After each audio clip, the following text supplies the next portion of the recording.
Good morning mga kabady. May dumating ako na order galing Shopee. Galing pa to ng China. So, unbox natin. Check natin kung kompleto. Actually, nabuksan ko na yung packaging niya. Ito, bumili ako ng True Axle kasi may nagbigay sa akin. Yung kapatid ko, binigyan ako ng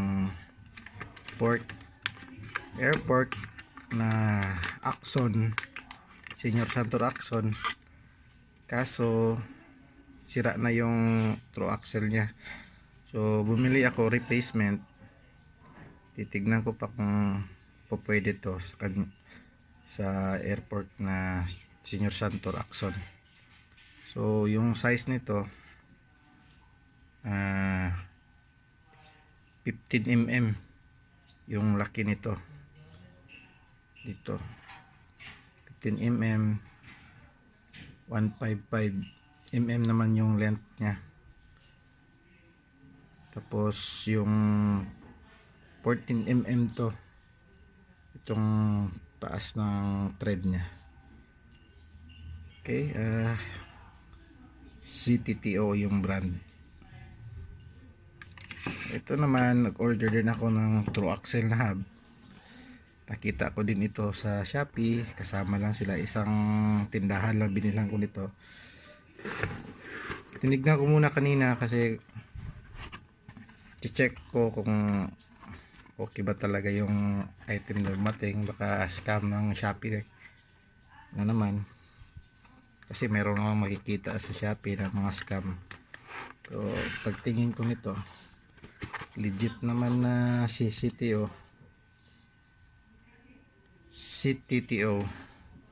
So model niya is DR190.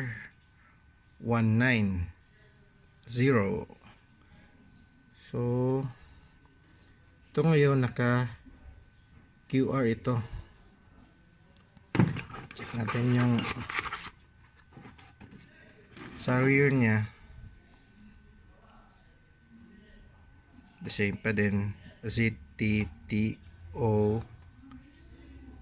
TR190.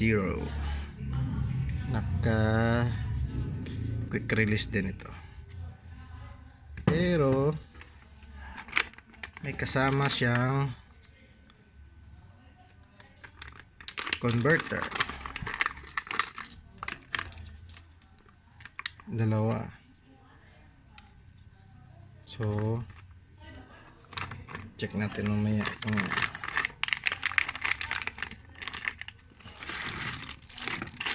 para saan yung converter niya, gagana ba, saka yung skiers niya.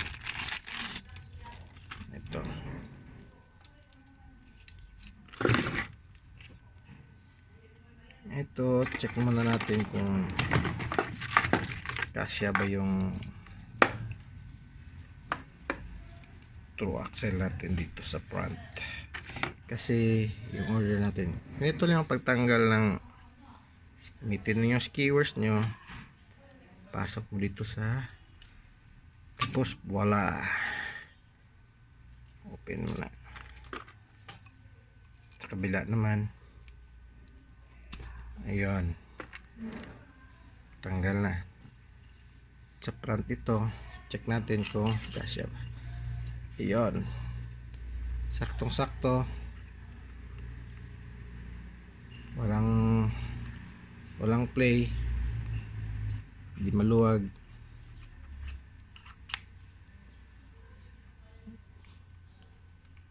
So saktong sakto lang. So converter nito, check pa natin kung ito ba yung kasamang converter nya. Hindi, sa para sa likod na to.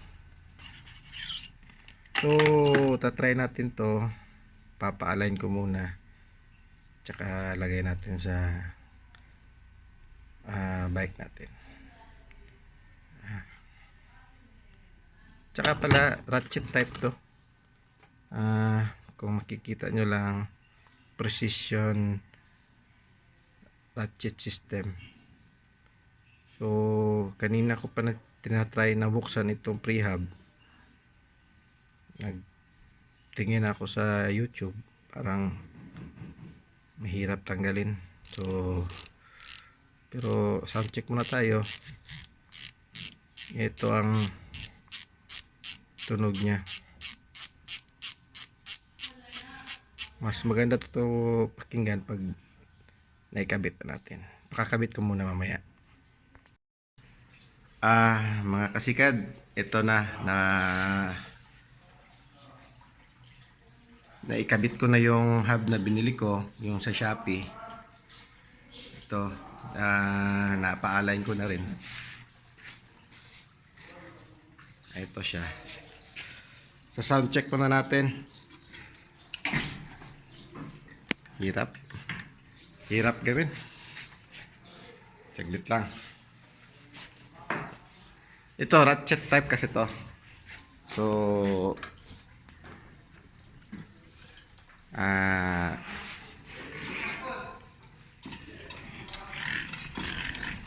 pino yung sounds niya.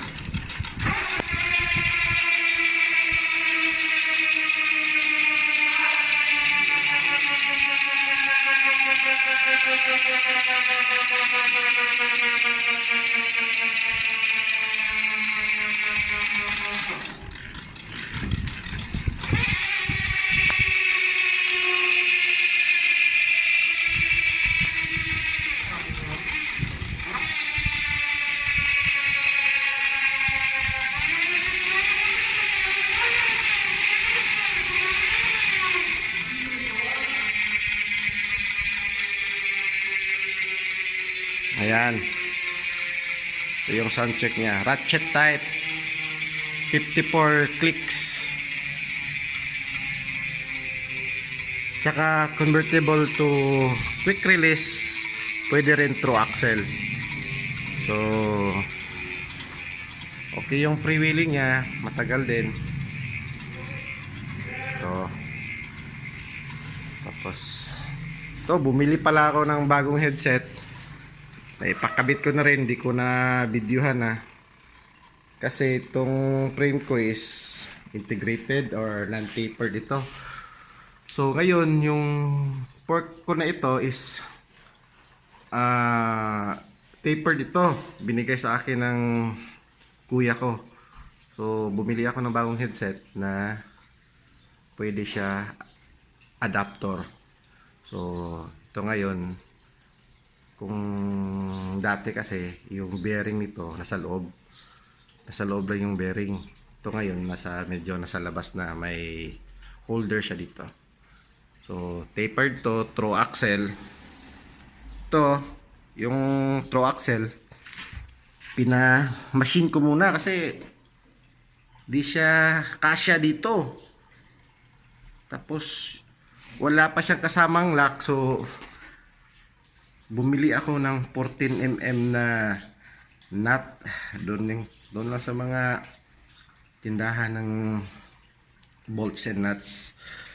So check ko muna, papakita ko sa inyo kung ano ang ginawa ko sa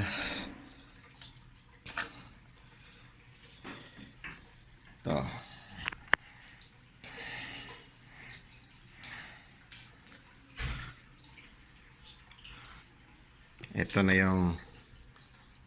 Ito yung ginawa ko sa nut niya.